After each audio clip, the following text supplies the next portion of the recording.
The first rays of dawn pierced through the thick canopy of the forest, casting a golden hue over the tranquil glade.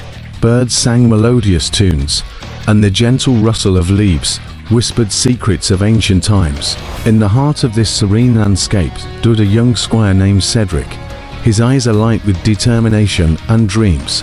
He was 16, with tousled brown hair, sharp blue eyes, and a lean build that hinted at the strength yet to come.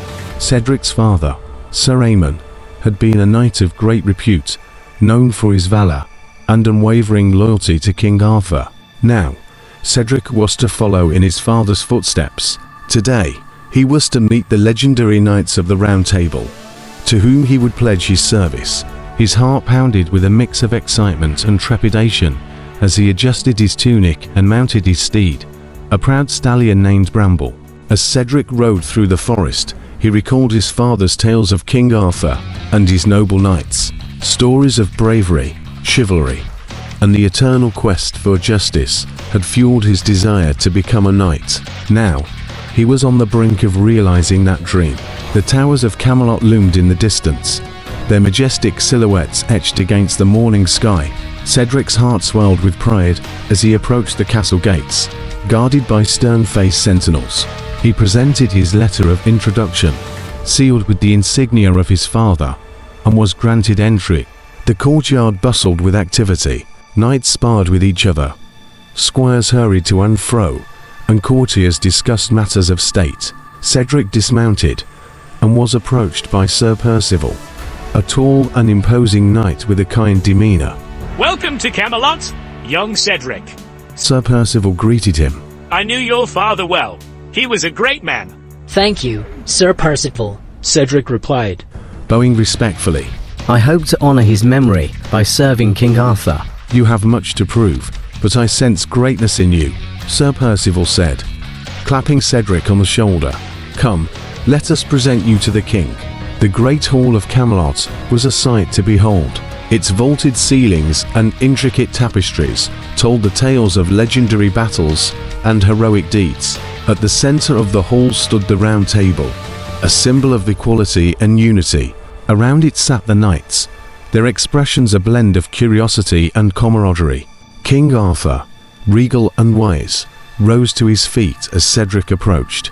His presence commanded respect, and his eyes sparkled with a mix of authority and warmth. "Welcome, Cedric, son of Sir Aemon," King Arthur said, his voice resonating through the hall. "You seek to join the Knights of the Round Table and serve our cause." "I do, Your Majesty," Cedric replied, his voice steady despite the nerves that churned within him. "I pledge my loyalty and my life to the service of Camelot and its people." "Very well," King Arthur said, a smile touching his lips. "You shall begin your training under Sir Percival's guidance. Prove yourself worthy, and you shall earn your place among us." Cedric's days were filled with rigorous training. He honed his skills in swordsmanship, archery, and horsemanship under the watchful eyes of seasoned knights. Sir Percival, his mentor, was a stern but fair instructor, pushing Cedric to his limits and beyond. In the evenings, Cedric would sit by the fire with the other squires, listening to the knights' tales of valor and adventure.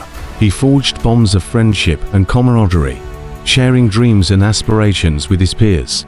One night, as the fire crackled and the moon cast a silvery glow, Sir Gawain approached the group.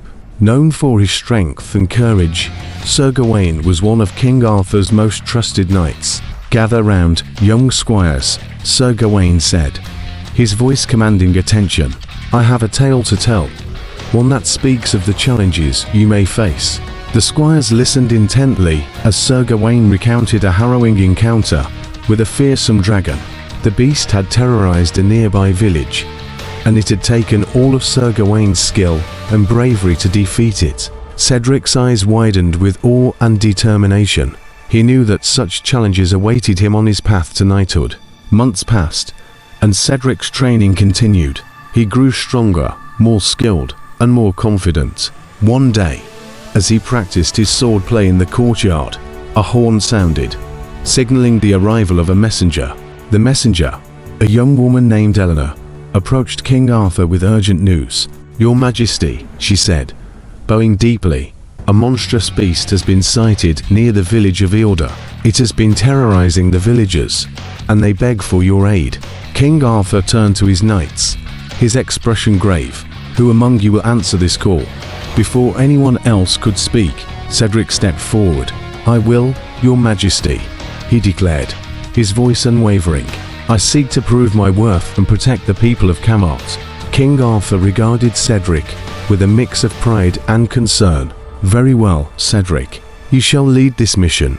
Take with you Sir Percival and a small company of knights. May the blessings of Camelot go with you." Cedric and his company rode swiftly to Eorda, a small village nestled in the foothills of a dense forest. The villagers greeted them with a mix of hope and fear, their faces etched with worrying. "The beast comes at night," an elderly villager explained, his voice trembling. "It has taken our livestock and destroyed our crops. We are defenseless against its might." Cedric listened intently, his resolve hardening. "We will stand guard tonight and confront the beast," he assured the villagers. "Fear not, for we shall protect you." As night fell, Cedric and his company took their positions around the village. The air was thick with tension, and the silence was broken only by the distant hoot of an owl. Suddenly, a blood-curdling roar echoed through the forest, sending shivers down their spines. Out of the darkness emerged a creature, unlike any Cedric had ever seen. It was a massive, serpentine beast with scales that glistened like molten gold, and eyes that burned with malevolent fire. Its maw dripped with venom, and its claws were sharp as daggers. "Stand your ground," Cedric commanded, drawing his sword. "We fight for Camelot." The battle was fierce and relentless. Cedric and his knights fought valiantly, their swords clashing against the beast's scales. The creature's strength was formidable, but Cedric's determination was unyielding. He recalled Sir Percival's training, using every technique he had learned to evade the beast's attacks and strike at its vulnerable spots. With a final, powerful thrust, Cedric plunged his sword into the beast's heart.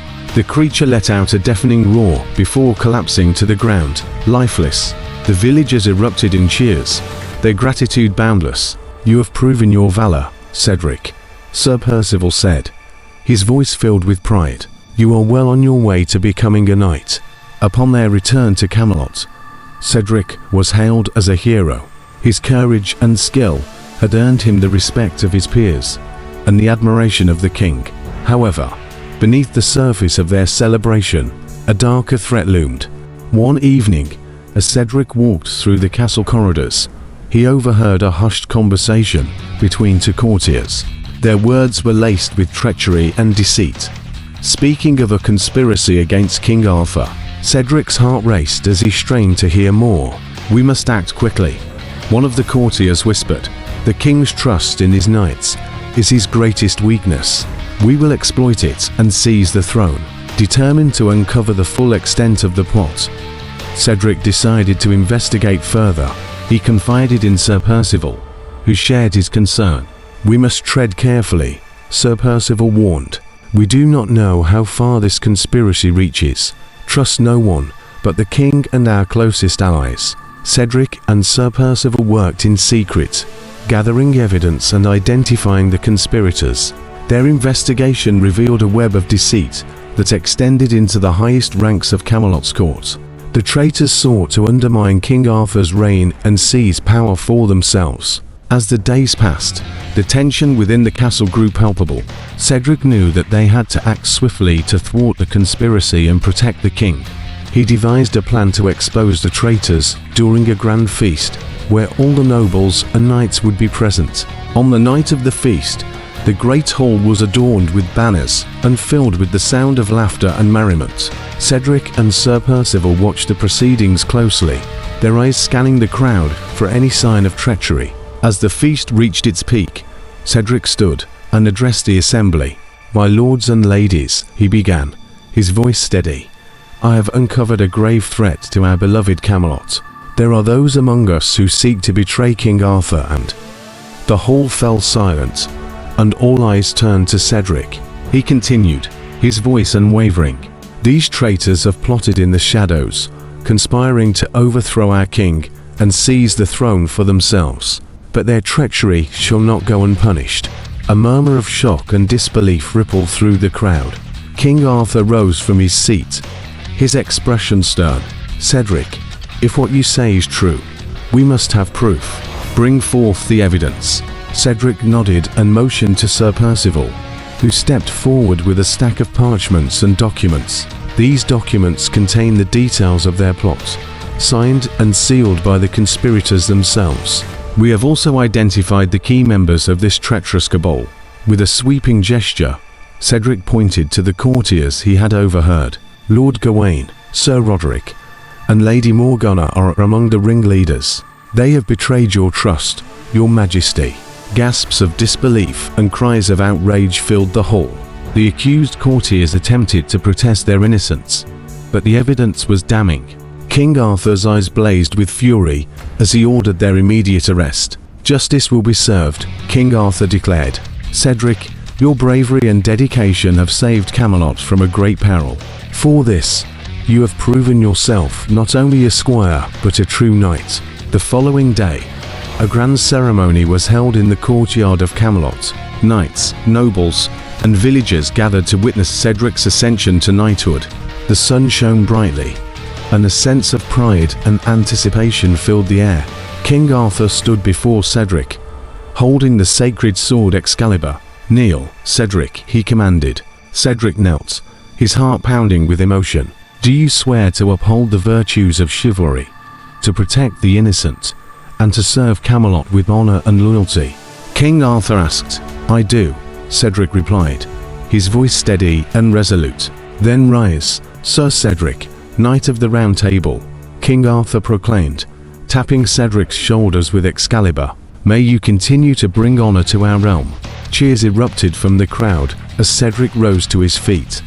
Now a knight of Camelot, he felt a surge of pride and determination, knowing that his journey was just beginning. As a newly knighted member of the Round Table, Sir Cedric faced numerous challenges and adventures. One day, a mysterious hermit arrived at Camelot, bearing a message of great importance. He spoke of the Holy Grail, a sacred relic said to possess immense power and divine grace. "King Arthur, the Grail has been hidden for centuries, guarded by powerful enchantments and fearsome creatures," the hermit explained. "Only the purest of heart and the bravest of soul can hope to find it." Inspired by the hermit's words, King Arthur declared a quest for the Holy Grail. Sir Cedric, eager to prove his worth once more, volunteered to join the quest alongside Sir Lancelot, Sir Galahad, and Sir Bors. Their journey took them through treacherous forests, across vast deserts, and into ancient ruins. They faced numerous trials and tribulations, testing their courage, wisdom, and resolve. One evening, as the knights camped near an enchanted forest, Sir Cedric felt a strange pull drawing him deeper into the woods. He followed the mysterious force, guided by an unseen hand, until he reached a clearing bathed in an ethereal glow. In the center of the clearing stood a magnificent tree, its branches shimmering with a celestial light. At its base lay a silver chalice, the Holy Grail itself. As Sir Cedric approached, he felt a surge of reverence and awe. "Only the purest of heart may claim the Grail," a voice echoed through the clearing.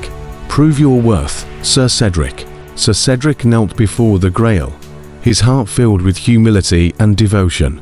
"I seek the Grail not for power or glory, but to serve Camelot and honor the virtues of chivalry," he vowed.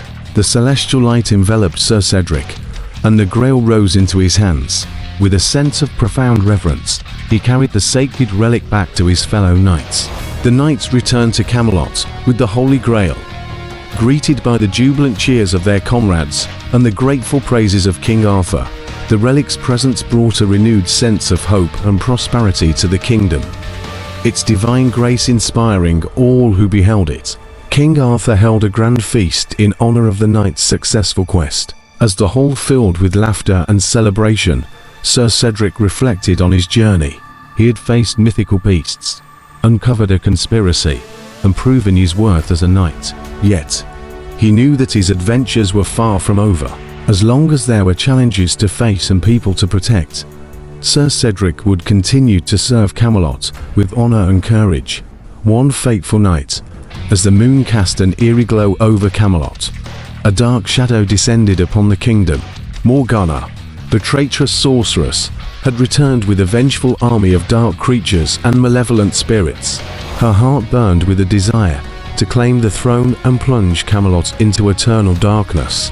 The Knights of the Round Table lived to defend their home, but the battle was fierce and unrelenting. Sir Cedric fought valiantly, his sword flashing like a beacon of hope amidst the chaos. He faced Morgana herself, their clash of steel and sorcery a testament to the eternal struggle between good and evil. With the strength of his convictions and the courage of his heart, Sir Cedric struck a final, decisive blow. Morgana's dark magic dissipated, and her malevolent army crumbled to dust. Camelot was saved, and peace was restored. In the aftermath of the battle, King Arthur called for a council of his knights. "We have faced great trials and emerged victorious," he declared. "But our work is never done. We must continue to uphold the virtues of chivalry and protect our people." Sir Cedric, now a seasoned knight, stood proudly among his comrades. He had proven his worth time and again, and his loyalty to Camelot was unwavering. As he looked around the great hall, he felt a deep sense of gratitude and purpose.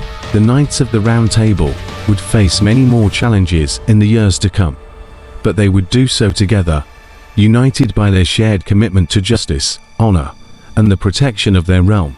And so, the legend of Sir Cedric, the brave squire who became a knight, lived on, inspiring generations to come. His story was a testament to the power of courage, loyalty, and the eternal quest for the greater good.